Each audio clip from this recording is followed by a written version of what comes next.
Okay, so one of the main things you need to be wary of with Pro Tools is storing things nicely and making sure you know where to find things. Let's just call this a save and transfer session in Pro Tools. Now, the dialog box when you initially open Pro Tools does quite a lot to actually help you do this.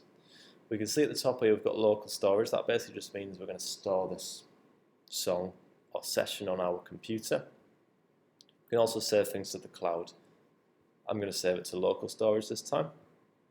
We've then got bit depth, sample rate, which will vary depending on what project you've got.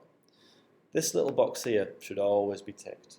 That's going to mean that our stereo files stay as one file as opposed to having one file for left, one file for right. You've then got two options as to where to actually save this. You've got prompt for location. Pro Tools is going to ask you where you want to save it. That is the best option 99% of the time. I'm going to click create. It's going to ask me where do you want to save this, and I'm going to save it in my documents.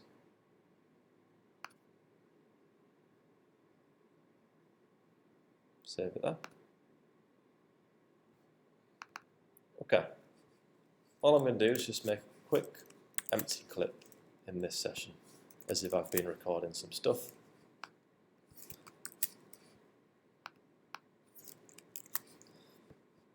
And then I'm going to bounce that. So I'm going to export my song. Mix one. Bounce that. Okay.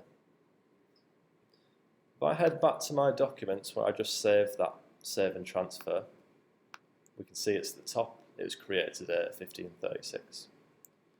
I'm going to double click that, and we can see that every single thing belonging to this session lives in this save and transfer folder. That mix that I've just bounced out is in the bounced files as a WAV and an MP3. Any audio files that I've created are in the audio files folder. We can see that they correspond with each other.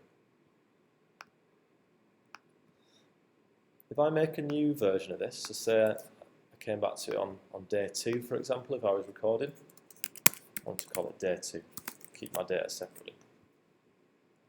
If I head back to that documents, I can see it's still saving in that same folder. Everything is basically safe inside of there. That means that if I want to take this somewhere else, put it onto a hard drive, all I've got to do is copy this folder and put it onto a hard drive. We can see I've still got all the information saved in that folder. Now I've got a copy on my hard drive, and I've got a copy in documents. And that's basically it.